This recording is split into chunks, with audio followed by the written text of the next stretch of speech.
ایک ہندو بھائی جو 25 سال سے روزہ رکھتے ہوئے آ رہے ہیں، اور ہندو بھائی کوئی عام ہندو نہیں ہے بلکہ SBI کے مینیجر پرساد جی 25 سال سے روزہ رکھتے ہوئے آ رہے ہیں، لیکن اللہ تبارک و تعالیٰ کی قدرت کا کرشمہ دیکھیں۔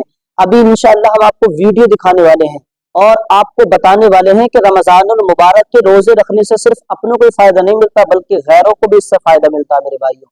ابھی ان کی زبانی آپ اس ویڈیو کو دیکھنا، مگر آپ سے گزارش ہے کہ اگر آپ نے ویڈیو کو شروع کر دیا ہے تو اس کو مکمل سن کر جائیں، مکمل جانکاری لے کر جائیں، ادھوری جانکاری نہ لیں۔ ابھی ویڈیو ہم دکھانے والے ہیں مگر میں بتانے والا ہوں کیا رمضان المبارک کے روزے رکھنے سے صرف مسلمانوں کو فائدہ ملتا ہے؟ اگر کوئی غیر مسلم بھائی رمضان کا روزہ رکھے یا رمضان کی عزت کرے، اس کا ادب کرے، تو کیا ان کو بھی فائدہ ملے گا کہ نہیں ملے گا؟ آئیے پہلے یہ ویڈیو دیکھ لیتے ہیں، پھر اس کے بارے میں بات کرتے ہیں۔ ایک ہندو بھائی جنہوں نے 25 سال سے روزے رکھے اور اللہ تبارک و تعالیٰ کی قدرت کا کرشمہ کیا ہوا، پہلے اس ویڈیو کو دیکھیں پھر انشاءاللہ اس کے بارے میں بات کرتے ہیں۔ ہوں تو ہندو، لیکن میں پچھلے 25 سال سے روزے رکھتا ہوں۔ اس سال بھی میں نے رکھے ہیں روزے۔ روزہ رکھ کر کیسا محسوس ہوتا ہے؟ بہت اچھا لگتا ہے۔ کس لیے رکھتے ہیں؟ میرا کوئی ریلیجیس پرپز نہیں ہے، بٹ مجھے کیوریوسٹی تھی 1996 میں کہ کیسے یہ لوگ پورے 30 دن تک بنا پانی کے رکھ لیتے ہیں۔ تو then I started and then next year and now I observe full rozas always. From 2000 I have not been missing barring few occasions. میں سارے ہی روزے رکھتا ہوں اور پوری شدت سے رکھتا ہوں میں۔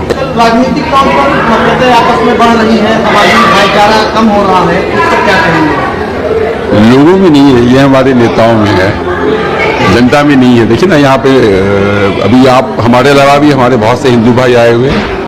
تو پیارے اسلامی بھائیوں، آپ لوگوں نے اس ویڈیو کو دیکھ لیا ہوگا کہ ایک ہندو بھائی جو 25 سال سے روزے رکھتے ہوئے آ رہے ہیں، انہوں نے بتایا مجھے روزے رکھنا بہت اچھا لگتا ہے۔ میں پہلے وہ بتا رہے ہیں کہ میں پہلے سوچتا تھا کہ یہ مسلمان ایک مہینہ کیسے بھوکا رہ لیتے ہیں، کچھ نہ کھائے کچھ نہ پیے، ایک مہینہ کیسے گزار دیتے ہیں، لیکن جب میں نے روزے رکھنا شروع کیے تو میں 25 سال سے رکھتا ہوا آ رہا ہوں اور اب بھی میں روزے کی حالت میں ہوں میرے بھائیوں۔ میں اللہ تعالیٰ سے دعا کرتا ہوں کہ اللہ تبارک و تعالیٰ رمضان المبارک کے صدقے اور رمضان المبارک کے روزہ رکھنے کے صدقے اللہ تبارک و تعالیٰ انہیں ایمان کی دولت سے مالا مال فرمائے، ایمان کی دولت سے ان کو سرفراز فرمائے میرے۔ لیکن پیارے اسلامی بھائیوں، ہم بات کرنے والے ہیں کیا رمضان المبارک کے روزے رکھنے سے یا اس کا ادب کرنے سے غیر مسلم بھائیوں کو بھی فائدہ ملتا ہے یا نہیں ملتا، وہ اس کے فیض و برکات سے مالا مال ہوتے کہ نہیں ہوتے؟ دیکھو، رمضان المبارک کا ادب کرنا، چاہے ادب کرنے والا غیر مسلم ہو یا روزے رکھنے والا غیر مسلم ہو، رمضان المبارک کے روزے اللہ کی ایسی عبادت ہے کہ اس سے غیر مسلموں کو بھی فائدہ ملتا ہے۔ اگر کسی کے دل میں ادب ہے، تڑپ ہے رمضان کے روزے رکھنے کی میرے بھائیوں، رکھ رہا، چاہے اس نے دھرم کو ابھی نہیں اپنایا، اسلام قبول نہیں کیا ہے، مگر اس کا فیض اس کو ضرور ملتا ہے۔ آپ کہو گے کیسے؟ تو آپ دیکھیں، ایک مجوسی تھا، مجوسی کسے کہتے جانتے؟ جو پتھروں کی پوجا کرتا، وہ مجوسی تھا۔ رمضان المبارک کے اندر الوداع جمعے کے دن اپنے بیٹے کو لے کر مسلمانوں کے بازار سے گزر رہا تھا، اچانک سے اس کے بیٹے نے مسلمانوں کے بازار سے ایک چیز اٹھائی اور کھانا شروع کر دی۔ اس نے جب دیکھا تو اپنے بیٹے کے کھینچ کر تماچا مارا اور کہا کہ بے شرم، تجھے شرم نہیں آتی؟ تو مسلمانوں کے رمضان کی بے حرمتی کر رہا ہے، مسلمان کے روزوں کی بے حرمتی کر رہا ہے، رمضان کی بے حرمتی کر رہا ہے۔ اس نے کہا، باپ رمضان میں تو آپ بھی کھاتے ہو، آپ بھی پیتے ہو، آپ نے مجھے کیوں مارا؟ اس کے باپ نے کہا کہ میں نے مانا کہ میں کھاتا ہوں، میں پیتا ہوں، مگر میں مسلمانوں کے رمضان کی بے حرمتی نہیں کرتا بلکہ اپنے گھر میں چھپ کر کھاتا اور پیتا ہوں۔ کچھ دنوں کے بعد کیا ہوا کہ کسی نے اس کو خواب میں دیکھا کہ وہ جنت میں ٹہل رہا ہے۔ اس سے پوچھا کہ بھائی تو مجوسی تھا، تو غیر مسلم تھا، تو جنت میں کیسے گیا؟ اس نے یہی واقعہ بتایا کہ میں نے ایسے ایسے اپنے میرے بیٹے نے رمضان المبارک کے اندر بازار میں سے سراپا چیز کھائی، میں نے کھینچ کر تماچا مارا اور اپنے بیٹے سے کہا کہ رمضان کی بے حرمتی نہیں کرنا۔ یہ ادا اللہ تبارک و تعالیٰ کو میری اتنی پسند آئی کہ اللہ تعالیٰ نے موت آنے سے پہلے مجھے کلمہ طیبہ نصیب کیا اور ایمان کی دولت سے نوازا، جنت الفردوس میں جگہ عطا فرمائی میرے بھائی۔ اب آپ مجھے بتائیں کہ جب ایک رمضان کی عزت کرنے والا، جب رمضان کا ادب کرنے والے کا یہ حال ہے کہ اللہ تعالیٰ نے اسے جنت نصیب کر دی، ایمان کی دولت سے سرفراز فرما دیا، تو میں ان کے لیے بھی دعا کرتا ہوں کہ یہ 25 سال سے روزے رکھتے ہوئے آ رہے ہیں، اللہ تبارک و تعالیٰ اگر یہ ادا ان کی اللہ کو پسند ہو تو اللہ تعالیٰ انہیں ایمان کی دولت سے مالا مال فرمائے، میرے بھائیو رمضان المبارک کا یہ عظمتوں والا مہینہ چل رہا ہے. آپ دنیا کے اندر رہ کر کتنی بھی عبادتیں کر لیں، سب عبادتوں کے بدلے، اعمال صالحہ کے بدلے آپ کو جنت ملے گی، مگر روزہ اللہ کی ایک ایسی عبادت ہے کہ اس سے صرف جنت نہیں بلکہ خود جنت والا خود مالک حقیقی مل جاتا ہے میرے بھائی.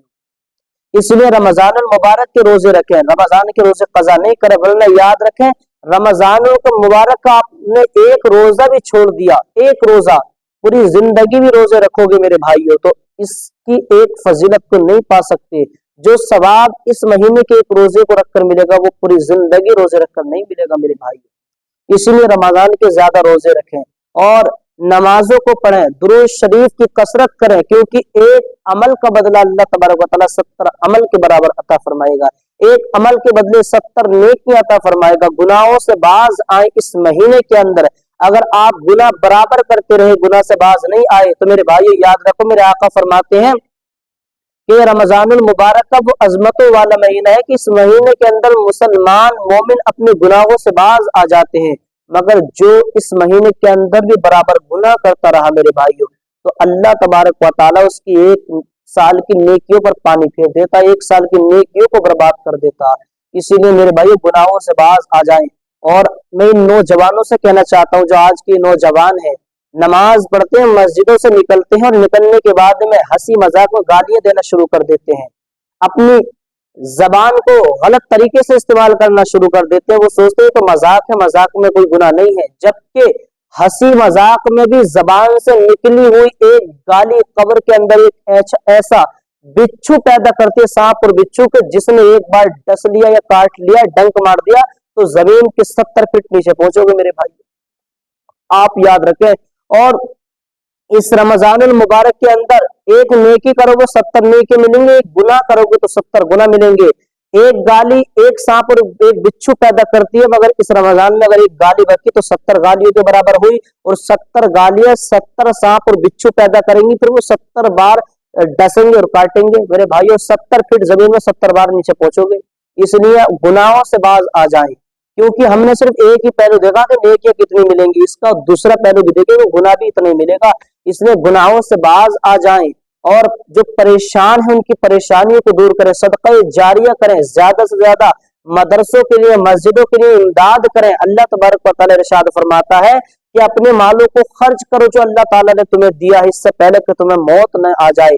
کیونکہ اس مہینے میں اگر 1 روپیہ یا 10 روپے 100 روپے 1000 روپے اگر آپ مدرسے میں یا مسجدوں میں تعاون پیش کرو گے تو اللہ تبارک و تعالیٰ اس کے 70 درجے زیادہ کر کے اللہ تبارک و تعالیٰ آپ کو عطا کرے گا میرے بھائیوں.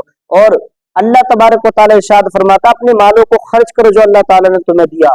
کتابوں کے اندر آتا ہے کہ اگر مرنے والے انسان کو یہ پتا چل جائے کہ اللہ کی راہ میں اللہ کی مخلوق پر پیسے خرچ کرنے کا کتنا بڑا ثواب ہے، مرنے والا انسان یہی گمان کرے گا کہ کاش مجھے دوبارہ دنیا میں بھیج دیا جائے اور میرے پاس جتنی دولت ہے، یہ دولت تھی، میں سب اللہ کی راہ میں قربان کر دیتا میرے بھائیوں.